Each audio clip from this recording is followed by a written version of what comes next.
the B-side presidents. History's Unremarkables, Part 2. Today's topic of discussion is James Buchanan's presidency. Part 1 of the B-side presidents talked about his predecessor, Franklin Pierce. James Buchanan is rated in the C-SPAN poll that rates the top presidents, such as George Washington, Lincoln 1 and 2, as the worst president the United States has ever had. And you could definitely make a solid case for that. I would have no arguments with you on that. However, it is of my humble opinion, the worst president who had more damaging consequences that even lasted to this day would be Woodrow Wilson. I might make a video about him in the future. I don't know how many of these I'm going to create. Woodrow Wilson signed the Federal Reserve Act, created the fiat currency, essentially. He resegregated the armed forces, signed the Treaty of Versailles, which led to the rise of the Mustache Man and the most devastating war the world had seen. He also started the first income tax. Those things are still built in the DNA and the infrastructure of the country to this day and have more of a lasting negative consequence than Buchanan. But as I stated, you get no argument from me if you put Buchanan at the very bottom. I digress. Buchanan came in with high hopes when he ascended to the presidency. He was a man of impeccable public service experience that had a career that spanned over 40 years. James Buchanan served in the Pennsylvania state legislature. He's one of only two presidents, Joe Biden, to come from the state of Pennsylvania. He also served in the House of Representatives and the Senate. He served as Secretary of State and Minister to Great Britain. He was even offered a seat on the Supreme Court, which he declined. The thought process was he's going to be able to use his acumen from so many years of public service to be able to create compromise with the country. A few fun facts about James Buchanan. He is the only lifelong bachelor president the United States has ever had that occupied the Oval Office. His niece actually acted as First Lady. She would host events. She was the socialite in Washington. And that's where the term First Lady came to be. There are many speculations, that he was a homosexual. I don't really care to talk about that. That doesn't have much to do with his administration, but there's no concrete evidence of it. I'm not into people's personal lives very much. I'm more concerned about what he did as chief executive. Another fun fact. When I looked at pictures of James Buchanan, I just assumed he was short and dumpy. But that's far from the case. James Buchanan was actually a little bit over 6 feet tall. In 1857, the average height for a man was 5'6" to 5'8". So James Buchanan was quite tall. Now let's talk about the direction the country was going during his administration, prior to his administration. The biggest issue that was plaguing the country was slavery. The North and the South was divided on what should be done. And many individuals were not full abolitionists, and they were not full on when it pertained to slavery. They wanted a compromise, and that's why you had the Missouri Compromise, which said you can have slaves at this line, but past this line you can't have slaves. And this brings us to the Dred Scott decision. Dred Scott was a slave. He went with his owner, a military doctor, to the states of Illinois and Minnesota, which were free soil, meaning that if you're on that soil, you were not a slave. That was the argument. This case began around 10 years before Buchanan's presidency, and it went all the way to the Supreme Court. The Supreme Court came to the conclusion he was still property of his owner, and that got rid of the free soil argument. Interesting enough, that decision did not come out to the public until 2 days after Buchanan's inauguration. However, behind the scenes, Buchanan knew the outcome of that decision before the general public did. He stated in his inaugural address, whatever was decided by the courts, he would enthusiastically agree with. I'm not saying verbatim, but something to the extent of he would enthusiastically support whatever the court supported. And of course, he knew what it was going to be, but the public did not during that time.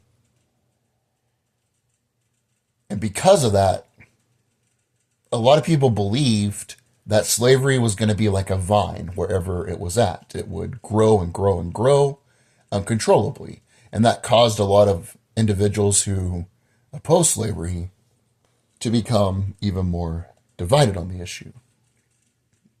With Southerners, this led Buchanan to believe, in his mind, the issue of slavery has been solved. Time to move on to other stuff.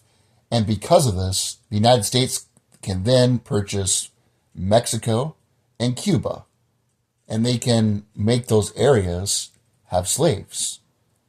Because Cuba already had slaves, it was a colony of Spain at the time. That's a little background about the tensions of the country, about how the country was operating at that time. In the first 3 years of Buchanan's presidency, he had 3 crises that arrived. The first was the Panic of 1857. He approached this crisis as most 19th century presidents would have. And it wasn't his fault that this crisis arrived. You got to realize America was a lot different during that time. The government did not have soup lines, bread lines, government shovel-ready jobs. When people lost their jobs, it was understood that the government would do nothing. And many times, I'm not saying it's good or bad, but the market corrects itself. Supply and demand. When the government intervenes, like FDR did during the Great Depression, it makes it last longer. If you look at unemployment rates before and after the New Deal programs, it actually made the Great Depression last longer. And I'm not saying it's good. I'm not saying it's bad. I'm just stating it as a fact. You can look at the data. Even Grover Cleveland, who did not become president until 24 years after Buchanan, had the same approach. That's just the way that every president approached it. The second crisis was in the Utah Territory. Brigham Young was the governor during that time of that territory. And he did not recognize any secular authority from anybody. He convinced his followers, there was about 40,000 of them at the time, who were members of the Church of Latter-day Saints. He was God's prophet on earth. And he would be the one to govern the people. He also was involved in polygamy. As I stated, the country was a lot different back in the 1850s than it is now, late 1850s. Buchanan, even though he was a bachelor, he was appalled at the idea of polygamy. And that was another reason the United States viewed this as a potentially threatening situation. Eventually, what Buchanan did is he sent in about 2,500 troops. Because it was winter time when he sent them in, they camped right across from the Mormons. There were a few skirmishes, nothing that was a concrete battle. The Mormons attacked the supply wagons and tensions were boiling. And then eventually, one of Buchanan's friends from Pennsylvania, who was friends of the Mormons, said he would come down there with a letter from Buchanan, the president. And that was actually successful, surprisingly. They actually accepted that they would elect a new governor. A lot of people wondered why Buchanan never did the same thing with the South. He was willing to expunge military when he needed to, expunge the military when he needed to. But when it pertained to the states seceding from the Union or threatening to secede, he did not operate in the same manner because he was completely biased towards the South. Many of his friends were Southern. Many of his cabinet was Southern. He himself sympathized with the South and acted on behalf of the South instead of the entire country. And it has been argued by some historians he was a traitor because he took an oath of office to be loyal to the Constitution, but he only operated in good faith of one side of the country. And then other people just think he was in over his head and that he was kind of a boob. Both sides have some validity, and you can make up your own decision. I'm just talking about the results. I don't know what was in the man's mind. He's not here to speak for himself. I just think it's quite odd. He expunged all this force in Utah, and he was able to get some of the people to acquiesce, and it was a peaceful thing. But Utah still did not become a state for a long time. It was still the Utah Territory. And they still had polygamy. The next crises, the third and the largest crises, the most disastrous of Buchanan's presidency, had to do with the Kansas Territory. In video 1, we talked about the Kansas and Nebraska Act. Long story short, the United States was wanting to build a continental railroad. Part of that would go through the Nebraska and Kansas territories. There were supposed to be no slaves past that line due to the Missouri Compromise. However, Franklin Pierce, who was Buchanan's predecessor at the time, basically said, let the people decide. And there were riots, there were people being unalived. John Brown had some of his antics up there. There was no stable government. But what Buchanan did was make it worse. He inherited the crisis. It wasn't one of his own making, but he made it worse. Buchanan wanted something called the Lecompte Constitution signed. People had that constitution created, and the government was going to have slaves there. But that election had a lot of fraud. It had a lot of people who did not vote in that election. He essentially was trying to shove slavery into a territory that did not want it. under the Lecompte Constitution. It was rejected by Congress, and eventually Kansas became a member of the Union as a free state after Buchanan's presidency, of course.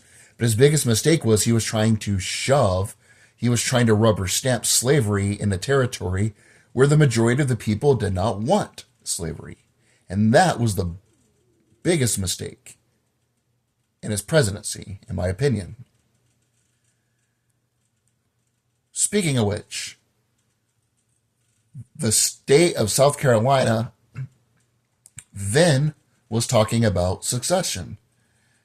Instead of sending troops, instead of trying to quell it down, by the time Lincoln got into office, he had a country that was the size of many in Europe that had a president and more organization he had to go against. If Buchanan would have done something and was more proactive to quell the rebellion, it is possible that the most bloody war the United States ever fought in might have not been as bloody, but who knows? Hindsight's 2020. I'm sure he did not foresee this happening, but he didn't do anything to try to quell down the rebellion. In his last address to Congress, he was focused on wanting Cuba, although Spain never said that they would sell Cuba. There was no evidence they would be willing to do so. And he also wanted to go down to Mexico, send troops down there. He wasn't even worried about the southern states that could possibly secede from the Union, which just shows how out of touch he was. And again, the question of was he a boob, was he a moron, or was he pro-Southern? I don't know the man, but I've seen both cases be conveyed about that. And it's interesting to look at that. You can make your own decision on that. I'm still undecided. After his presidency, he spent years writing memoirs about his presidency, kind of like Nixon did. When Nixon resigned from office, the only president to have to resign from office, he spent years trying to build back his image, trying to re-ingratiate himself with the people. He was a unionist, though. Even though he was pro-Southern, he did state that if he was able-bodied and he was a younger man, he would have fought for the Union. And he did support the Union. But he did more than any president to light the first stick of dynamite, which exploded into the Civil War. Don't misunderstand me. I'm not saying if he did not try to be more proactive, the war would not have happened. But it is possible that as the chief executive of the most powerful country in the world, he could have done more to lower the amount of states that would secede from the Union, or he could have done something else to do that. But that's why most historians rank James Buchanan as the worst president, right behind Andrew Johnson.